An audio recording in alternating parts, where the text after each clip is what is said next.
बात उस समय की है जब एक दिन इंद्र की सभा में महर्षि वशिष्ठ, महर्षि विश्वामित्र तथा देवता, गंधर्व, किन्नर और यक्ष आदि एकत्र थे। वहाँ यह चर्चा चल रही थी कि धरती पर सबसे बड़ा दानी, सबसे धर्मात्मा और सबसे सत्यवादी कौन है। तब महर्षि वशिष्ठ ने कहा, इस संसार में यदि कोई सच्चा सत्यवादी, दानशील, प्रजा से प्रेम करने वाला और प्रतापी राजा है तो वह मेरा शिष्य राजा हरिश्चंद्र है। उनके समान धर्मनिष्ठ राजा न पहले कभी हुआ है और न आगे कभी होगा। पर जहाँ मन में ईर्ष्या और विरोध की भावना हो वहाँ साधारण से शब्द भी चुप जाते हैं। यह सुनते ही महर्षि विश्वामित्र क्रोधित हो उठे। उन्होंने कहा, पुरोहित को तो अपने यजमान में ही सब गुण दिखाई देते हैं। मैं स्वयं राजा हरिश्चंद्र की परीक्षा लूंगा, तब सच्चाई अपने आप सामने आ जाएगी। महर्षि विश्वामित्र के ये वचन देवताओं को अच्छे नहीं लगे। उन्हें उन शब्दों में अहंकार की झलक साफ दिखाई दी। देवगण यह सोचकर मौन हो गए कि जब दो महान ऋषियों के बीच ऐसी कटु भाषा का प्रयोग हो सकता है तो साधारण मनुष्य का क्या होगा। देवराज इंद्र भलीभांति जानते थे कि दो महर्षियों के विवाद में पड़ने से किसी का कोई कल्याण नहीं होता। वे दोनों ऋषियों के स्वभाव से पूर्णतः परिचित थे और यह भी समझते थे कि महर्षि विश्वामित्र के मन में महर्षि वशिष्ठ के प्रति ईर्ष्या का भाव क्यों उत्पन्न हुआ है। तभी महर्षि वशिष्ठ ने अत्यंत शीतल, संयमित और गंभीर वाणी में विश्वामित्र से कहा, आपका कथन उचित है। परीक्षा ही मनुष्य को दृढ़ बनाती है और परीक्षा से ही उसे अपनी योग्यता का वास्तविक ज्ञान होता है। वास्तव में प्रत्येक व्यक्ति कर्म और आचरण द्वारा समाज के समक्ष स्वयं को योग्य सिद्ध करता है। किंतु महर्षि वशिष्ठ के ये वचन महर्षि विश्वामित्र के मन पर विपरीत प्रभाव डाल गए। उन्हें ऐसा प्रतीत हुआ मानो यह सब कथन विशेष रूप से उन्हीं को लक्ष्य करके कहा गया हो। इस भावना ने उनके अंतर्मन की ज्वाला को और अधिक प्रज्वलित कर दिया। महर्षि वशिष्ठ ने आगे कहा, अगर आपको शक है तो आप खुद जांच कर लीजिए, सच अपने आप सामने आ जाएगा। यह सुनकर विश्वामित्र का धैर्य टूट गया और वे वहां से उठकर चले गए। एक दिन राजा हरिश्चंद्र शिकार करने जंगल गए। तभी उन्होंने किसी की बहुत दर्द भरी आवाज सुनी, बचाइए राजन, मेरी रक्षा कीजिए। राजा ने तुरंत अपना घोड़ा रोका और देखा कि सामने एक साध्वी खड़ी थी। वह दोनों हाथ ऊपर उठाकर रो रही थी और मदद मांग रही थी। आसपास देखने पर राजा को वहाँ कोई और आदमी दिखाई नहीं दिया। राजा ने हैरानी से पूछा, तुम्हें कौन परेशान कर रहा है? मेरे राज्य में इतना साहस किसका है कि कोई तुम्हारे कपड़े जलाए? बताओ, मैं अभी उसे सजा दूंगा। वह साध्वी रोते रोते बोली, राजन, यहाँ से थोड़ी दूर एक साधु बहुत कठोर तप कर रहा है। वह अपनी तपस्या की ताकत से मेरी सारी शक्तियाँ छीन लेना चाहता है। इसी डर से मैं आपके पास भाग कर आई हूँ। राजा हरिश्चंद्र ने गंभीर आवाज में कहा, डर मत, जब तक मैं जिंदा हूँ मेरे राज्य में किसी के साथ गलत नहीं हो सकता। मैं खुद जाकर देखता हूँ कि वह कौन है। इतना कहकर राजा उसी ओर चल पड़े। थोड़ी दूर जाने पर उन्होंने देखा कि एक साधु आंखें बंद किए बैठा है और ध्यान में लीन है। उसका मुंह दूसरी तरफ था, इसलिए उसे राजा के आने का पता नहीं चला। राजा ने ऊंची आवाज में कहा, अरे दुष्ट, तू एक बेचारी स्त्री को सताने का सोच भी कैसे सकता है? जो तब दूसरों को दुख देकर की जाए उसका कोई फल नहीं होता। तू जरूर कोई ढोंगी साधु है। जब साधु ने कोई उत्तर नहीं दिया तो राजा और पास जाकर बोले, अभी मेरे सामने खड़ा हो जा, नहीं तो मैं तुझे दंड दूंगा। तभी वह साधु धीरे धीरे खड़ा हुआ और उसने आंखें खोल। उसका चेहरा गुस्से से लाल था। वह बोला, राजा हरिश्चंद्र, अपने घमंड का फल तुझे अभी मिलेगा। यह सुनते ही राजा चौंक गए, क्योंकि उनके सामने कोई साधारण साधु नहीं बल्कि स्वयं महर्षि विश्वामित्र खड़े थे। राजा ने तुरंत धनुष बाण जमीन पर रख दिए और हाथ जोड़कर उनके चरणों में बैठ गए। राजा हरिश्चंद्र बहुत ही नम्र होकर बोले, हे प्रभु, मुझसे बड़ी भूल हो गई। मैं सच को समझ नहीं पाया और गलती कर बैठा। राजा का काम होता है लोगों की रक्षा करना और जो दुख में हो उसकी मदद करना। यदि मैंने कुछ गलत किया है तो मुझे क्षमा करें और जो सजा धर्म के अनुसार हो वही मुझे दीजिए। राजा की यह विनम्र बात सुनकर महर्षि विश्वामित्र का क्रोध शांत हो। वे कुछ देर चुप रहे, फिर बोले, राजा, मुझे यह बताओ, दान किसे देना चाहिए, रक्षा किसकी करनी चाहिए और युद्ध किससे करना चाहिए? हरिश्चंद्र ने साफ और मजबूत शब्दों में कहा, भगवान, जो गरीब और बेसहारा हो वही दान का हकदार होता है। जो डर में हो उसकी रक्षा करना राजा का धर्म है और जो यज्ञ या धर्म के काम में रुकावट डाले उससे लड़ना क्षत्रिय का कर्तव्य है। यह सुनकर विश्वामित्र बोले, तुमने ठीक कहा, एक स्त्री की रक्षा करना तुम्हारा दोष नहीं था। लेकिन अब एक बात और बताओ, क्या तुम मुझे दान दे सकते हो? मुझे यज्ञ के लिए दक्षिणा चाहिए। राजा हरिश्चंद्र बिना एक पल सोचे बोले, आप जो मांगेंगे मैं खुशी से दूंगा। धन, राज्य, मेरा पुत्र, यहाँ तक कि मेरा जीवन भी आपके चरणों में अर्पित है। महर्षि विश्वामित्र ने गंभीर आवाज में कहा, ठीक है राजन, जब समय आएगा तब मैं तुमसे दान मांग लूंगा। अभी तुम अपने राज्य लौट जाओ और शासन का काम संभाल, लेकिन जो वचन तुमने दिया है उसे कभी भूलना मत। राजा हरिश्चंद्र ने हाथ जोड़कर उन्हें प्रणाम किया और राजधानी की ओर लौट गए। उनके मन में यही निश्चय था कि सत्य चाहे जितना भी कठिन क्यों न हो, वे उससे कभी पीछे नहीं हटे। इधर राजा के वन से चले जाने के बाद विश्वामित्र के मन में उनकी परीक्षा लेने का विचार और भी प्रबल हो। उन्होंने सोचा, अब देखा जाए कि यह हरिश्चंद्र सच में कितना सच्चा और धर्म पर चलने वाला है। यह सोचकर उन्होंने अपनी दाढ़ी का एक बाल उखाड़ा और जमीन पर फेंक। उसी पल वहां से बहुत ही डरावना और विशाल जंगली सुअर प्रकट हुआ। उसकी दहाड़ से पूरा जंगल थर्रा उठा। वह सुअर इंसानों की तरफ बोलते हुए बोला, गुरुदेव, मुझे क्या करना है? विश्वामित्र ने उसे आदेश दिया, तुम अयोध्या जाओ,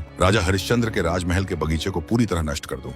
विश्वामित्र ने सुअर से कहा, अगर राजा तुम्हें मारने आए तो उससे अपने प्राणों की भीख मांग। सुअर ने सिर झुकाकर प्रणाम किया और पलक झपकते ही अयोध्या की ओर दौड़ पड़ा। थोड़ी ही देर में वह राजमहल के बगीचे में जा घुसा। वह बड़े बड़े पेड़ों को उखाड़ने लगा, फूल पत्तियों को पैरों तले कुचलने लगा। बगीचे की सुंदरता पल भर में उजड़ गई। सैनिकों ने उसे रोकने की बहुत कोशिश की। किसी ने तीर चलाए, किसी ने भाले फेंके, किसी ने लाठियां और पत्थर उठाए, लेकिन किसी भी हथियार का उस पर कोई असर नहीं। उल्टा उसकी भयानक दहाड़ सुनकर सैनिक डर के मारे भागने लगे। आखिर पहरेदारों के मुखिया ने कहा, यह कोई साधारण जानवर नहीं है, यह हमारे बस की बात नहीं, राजा को तुरंत खबर देनी चाहिए। एक सिपाही सिपाही दौड़ता हुआ दरबार पहुंचा। उस समय राजा हरिश्चंद्र सभा में बैठे थे। सिपाही घबराया हुआ बोला, महाराज, एक बहुत बड़ा और डरावना सुअर राजकीय बगीचे में घुस आया है। वह सब कुछ नष्ट कर रहा है, हम उसे रोक नहीं पा रहे। यह सुनकर राजा चौंक गए। बोले, ऐसा कौन सा सुअर है जो पूरी सेना को डरा दे? चलो हम खुद देखते हैं। राजा तुरंत घोड़े पर चढ़े और सैनिकों के साथ बगीचे की ओर चल पड़े। जब राजा ने बगीचे की हालत देखी तो उन्हें बहुत गुस्सा आया। उन्होंने ऊंची आवाज में सुअर को ललकारा। सुअर तुरंत भाग खड़ा हुआ और राजा उसके पीछे दौड़ पड़े। पीछा करते करते वे घने और डरावने जंगल में पहुंचे। वहां उनके सैनिक पीछे छूट गए और राजा अकेले रह गए। कुछ दूर जाकर राजा ने सुअर को घेर लिया और बाण चलाने ही वाले थे कि तभी सुअर इंसानों की तरह बोल पड़ा, राजन, मैं तो एक जंगली जानवर हूँ, मुझे न समझ है न सोच। जो मैंने किया वह मेरे स्वभाव के कारण हुआ, कोई अपराध नहीं। आप तो न्याय करने वाले राजा हैं, कृपया मेरी जान बख्श दीजिए। राजा हरिश्चंद्र का मन पिघल गया। उन्होंने बाण नीचे रख दिया और कहा, ठीक है, जाओ, मैं तुम्हें दंड नहीं दूं। इतना कहते ही सुअर अचानक गायब हो गया। राजा हैरान रह गए। वे सोचने लगे, यह कैसा जीव था जो इंसानों की भाषा बोल रहा था। तभी वहाँ एक ब्राह्मण आया और बोला, राजन, आप कौन हैं और इस भयानक जंगल में अकेले क्या कर रहे हैं? राजा ने कहा, मैं अयोध्या का राजा हरिश्चंद्र एक सुअर का पीछा करते करते यहाँ आ गया और रास्ता भटक गया। ब्राह्मण मुस्कुराया और बोला, चिंता मत कीजिए, मेरा आश्रम पास ही है। आज मेरे बेटे का विवाह, पहले आप नदी में स्नान कर लीजिए, फिर मेरे आश्रम चलिए, उसके बाद मैं आपको जंगल से बाहर पहुंचा दूंगा। राजा ने उसकी बात मान ली और नदी में स्नान किया। लेकिन वे यह नहीं जानते थे कि वह कोई साधारण नदी नहीं बल्कि मायावी नदी थी। जैसे ही राजा ने स्नान किया वे ब्राह्मण के प्रभाव में आ गए। वास्तव में वह ब्राह्मण कोई और नहीं, स्वयं महर्षि विश्वामित्र थे। वे राजा को अपने आश्रम ले आए जहाँ विवाह की तैयारियां चल रही थी। वर वधू वेदी पर बैठे थे। तभी विश्वामित्र ने कहा, राजन, आपकी दानशीलता की चर्चा हर जगह होती है, आज इस शुभ अवसर पर आप भी कुछ दान दीजिए। राजा ने कहा, भगवान, आप जो कहेंगे मैं अवश्य दूंगा। विश्वामित्र ने कहा, अगर मैं अपने पुत्र के लिए आपका पूरा राज्य ही मांग लूं तो? राजा तनिक भी नहीं डगमगाए, मुस्कुराकर बोले, यदि राज्य ही चाहिए तो वह भी आपका है। यह सुनते ही विश्वामित्र ने राज्य दान में ले लिया और बोले, शास्त्रों में कहा गया है कि दान के साथ दक्षिणा भी दी जाती, इसीलिए अब मुझे सोने की दक्षिणा भी चाहिए। राजा हरिश्चंद्र ने बिना हिचक हामी भर दी। उसी समय राजा के सैनिक उन्हें खोजते हुए वहां पहुंचे। विश्वामित्र की अनुमति लेकर राजा सैनिकों के साथ राजधानी लौट, लेकिन अब वे राजा नहीं थे। राजा के जाते ही विश्वामित्र अपने असली रूप में प्रकट हो गए। विश्वामित्र के चेहरे पर संतोष साफ दिखाई दे रहा था। उनके होंठों पर हल्की सी तिरछी मुस्कान फैल गई। वे मन ही मन सोचने लगे, अब पता चलेगा कि यह राजा हरिश्चंद्र कितना सच्चा और दानी है। बात कहना बहुत आसान होता है, लेकिन उसे निभाना कठिन होता है। यही फर्क आम आदमी और महान व्यक्ति में होता है। साधारण लोग मुसीबत आते ही टूट जाते हैं, लेकिन जो सच में महान होते हैं वे चाहे कितनी भी कठिनाई आए अपने वचन से पीछे नहीं हटते। अब देखना है यह राजा सच में धर्म और सत्य पर चलता है या नहीं। यह सोचकर विश्वामित्र जोर जोर से हंसने लगे। उनके इस व्यवहार को देखकर उनके शिष्य भी चकित रह गए। दूसरी ओर राजा हरिश्चंद्र को यह पता ही नहीं था कि उनके साथ चाल चली जा चुकी है। वे राजधानी लौटते समय यही सोचते रहे कि अपनी पत्नी शैव्या और पुत्र रोहिताश्व को यह बात कैसे बताएंगे। उन्हें न राज्य की चिंता थी न धन का मोह, बस अपने पुत्र के मन की चिंता उन्हें खाए जा रही थी। जब वे महल पहुंचे तो शैव्या ने उनके उदास चेहरे को देखकर पूछा, स्वामी, आज आप इतने परेशान क्यों हैं? क्या किसी दुखी व्यक्ति की इच्छा पूरी नहीं हो सकी? आपकी उदासी देखकर मेरा मन भी भारी हो रहा है। राजा ने धीमी आवाज में कहा, प्रिय वन में एक साध्वी के कहने पर मैंने अपना सब कुछ दान कर दिया है, इसी कारण मन व्यथित है। अब तुम्हें और रोहिताश्व को कैसे पाल पाऊंगा? यह सुनकर शैव्या पहले तो चौंकी, फिर मुस्कुराकर बोली, नाथ, इसमें दुख की क्या बात है? हम राज्य के झंझट में उलझकर धर्म और भक्ति को भूल चुके थे। अब हमें सत्य के मार्ग पर चलने का पूरा अवसर मिलेगा। रोहिताश्व ने भी पिता की बात से सहमति जताई। इससे राजा का मन कुछ हल्का हो गया। अगले दिन राजा दरबार में बैठे ही थे कि विश्वामित्र वहां आ पहुंचे। उन्हें देखते ही सभी सभासद खड़े हो गए। विश्वामित्र ने गर्व से कहा, राजन, मुझे पहचाना। कल वन में ब्राह्मण बनकर मैं ही तुमसे मिला था। तुमने अपने पुत्र के विवाह के नाम पर मुझे पूरा राज्य दान कर दिया था। अब अपने वचन को निभाओ और यह राज्य छोड़ दो। साथ ही दान के साथ सोना भी देना होगा। राजा हरिश्चंद्र ने हाथ जोड़कर कहा, भगवान, राज्य तो अब आपका ही है, लेकिन जो सोना आप मांग रहे हैं वह अभी मेरे पास नहीं है। राज्य की सारी संपत्ति अब आपकी हो चुकी है। मैं राज्य से बाहर जाकर मेहनत करूंगा और जितनी जल्दी हो सके आपकी दक्षिणा चुका दूंगा।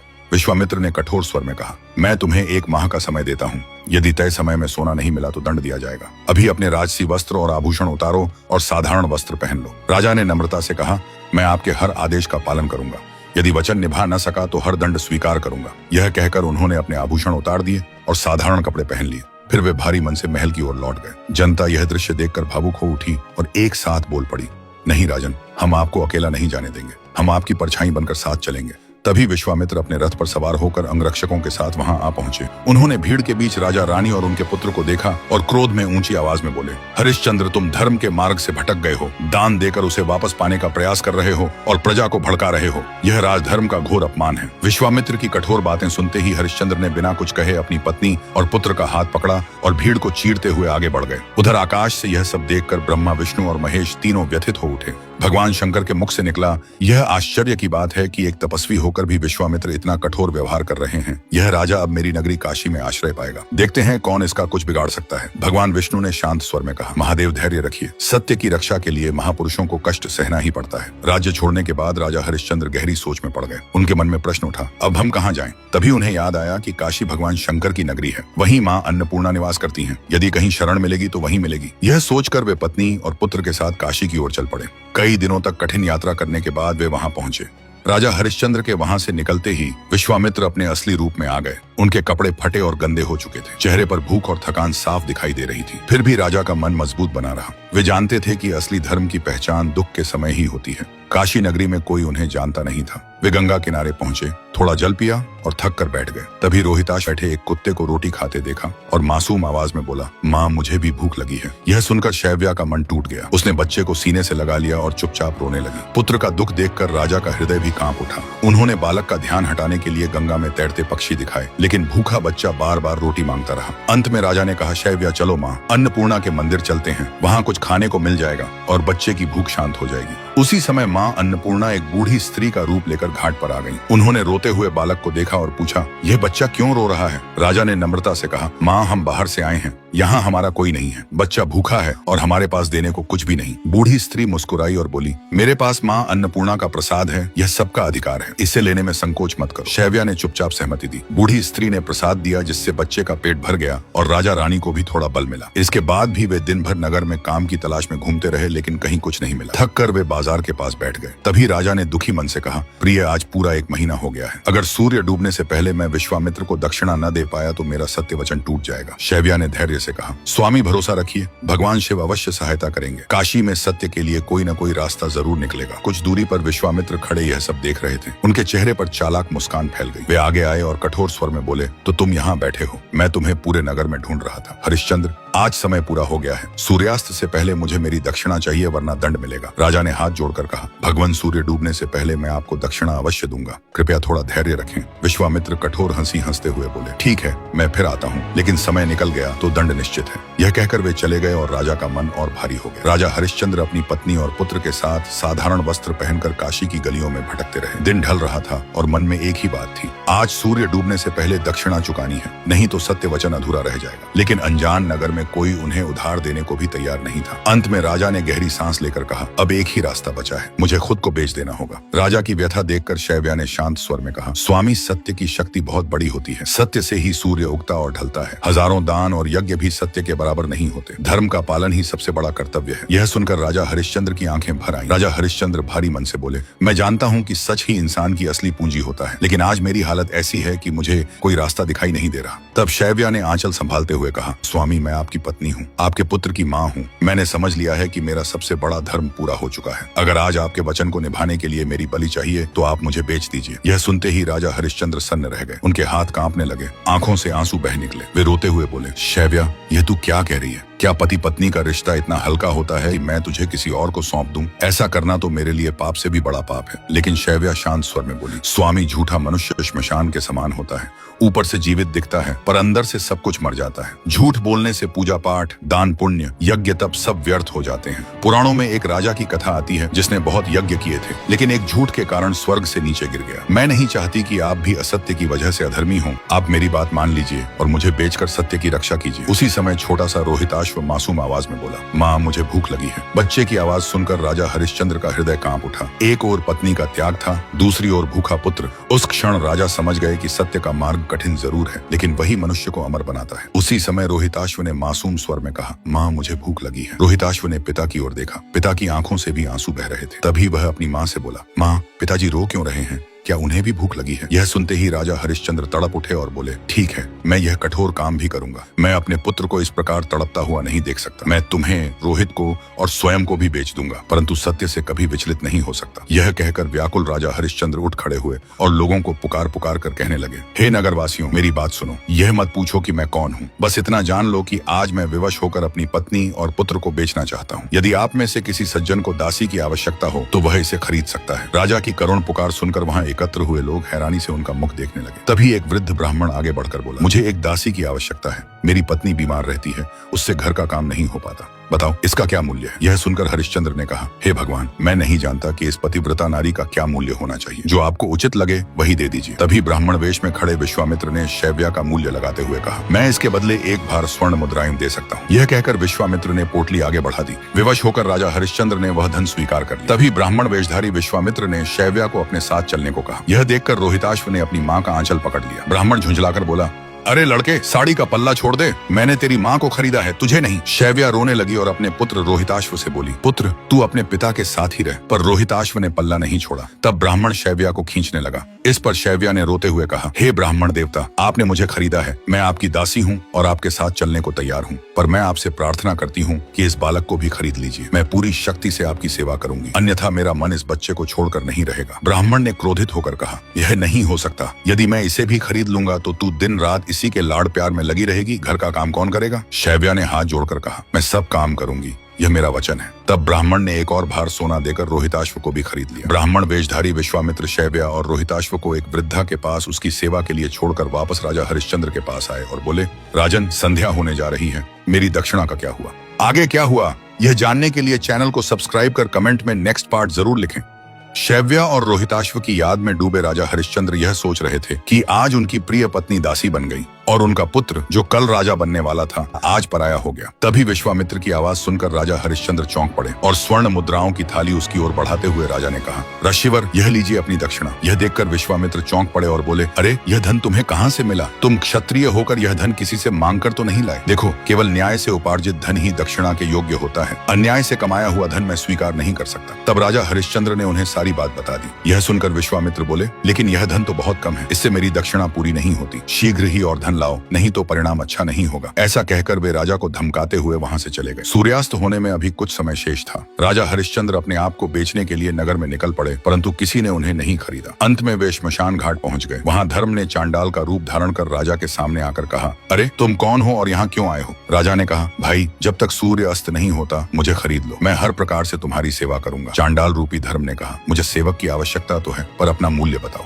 राजा ने चांडाल की भयानक आकृति की ओर देखा और कहा, मुझे इतना धन दे दो कि मैं ब्राह्मण की दक्षिणा पूरी कर सकूं। चांडाल बोला, देखो, मेरा नाम प्रवीण है, मैं मुर्दों का कफन लेने और उन्हें जलाने का काम करता हूँ, मैं तुम्हें 1 भार सोना दे सकता हूँ। राजा हरिश्चंद्र ने सहमति दे दी। तब चांडाल उन्हें अपने साथ ले गया और 1 भार सोना दे दिया। उसी समय क्रोध से भरे विश्वामित्र वहां आ पहुंचे और बोले, क्या बात है हरिश्चंद्र, क्या मेरी दक्षिणा नहीं देना चाहते? राजा ने हाथ जोड़कर कहा, भगवान, आपकी दक्षिणा के लिए ही मैंने स्वयं को चांडाल के हाथों बेच दिया है। यह लीजिए 1 भार सोना। मैं सूर्यवंशी हूँ, अपने प्राण दे सकता हूँ, पर वचन नहीं तोड़ सकता। विश्वामित्र ने स्वर्ण की पोटली ली और वहां से लौट गए। चांडाल राजा को उस स्थान पर ले गया जहाँ चिताएं जल रही थीं और बोला, बिना कफन के किसी भी शव को जलाने नहीं दूंगा, चाहे वह तुम्हारे पुत्र का ही क्यों ना हो। राजा ने उसे आश्वासन दिया। वे कहते थे कि विपत्ति ही मनुष्य की सच्ची परीक्षा लेती है, कठिनाइयों में ही धैर्य और शक्ति का पता चलता है। श्मशान घाट पर हरिश्चंद्र दिन रात सावधानी से काम करने लगे। लोग अपने परिजनों को जलाने लाते, राजा सबका श्मशान कर लेते। रोज रोते बिलखते लोगों को देखकर उन्हें संसार से वैराग्य हो गया। वे समझने लगे कि अंत में सभी को यहीं आना है। भगवान का स्मरण करते हुए वे अपने कर्तव्य का पालन करते रहे। उधर रानी शैव्या ब्राह्मण के घर दिन रात काम करती रहती थी। ब्राह्मण रोहिताश्व से भी काम करवाता था। एक दिन उसने रोहिताश्व को बगीचे से पूजा के फूल लाने भेजा,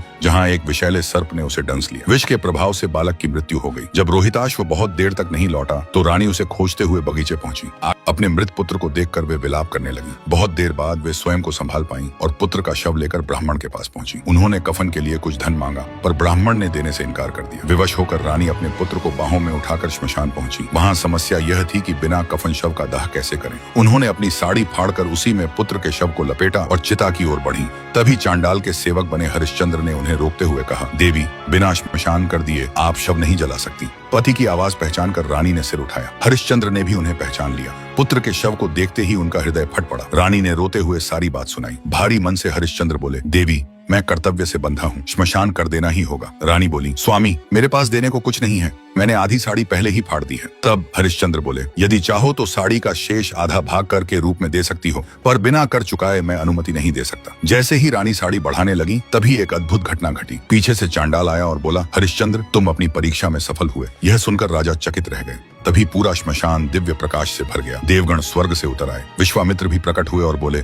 महाराज, देवताओं ने आपकी सत्यनिष्ठा की परीक्षा ली थी, जिसमें आप सफल हुए। राजा ने अपनी पत्नी और पुत्र की ओर देखा। वे दोनों राजसी वेश में मुस्कुराते हुए खड़े थे। चांडाल के स्थान पर धर्मराज प्रकट हुए। विश्वामित्र ने हरिश्चंद्र को दास्ता से मुक्त कर दिया और उनका राज्य लौटा दिया। इसके बाद राजा हरिश्चंद्र अपनी पत्नी और पुत्र सहित अयोध्या लौट आए। दोस्तों, अगर राजा हरिश्चंद्र की यह सत्य और बलिदान की कहानी आपके दिल को छू गई हो तो इसे लाइक करें, अपने विचार कमेंट में लिखें और इस कहानी को ज्यादा से ज्यादा शेयर करें ताकि सत्य का संदेश हर किसी तक पहुंच सके।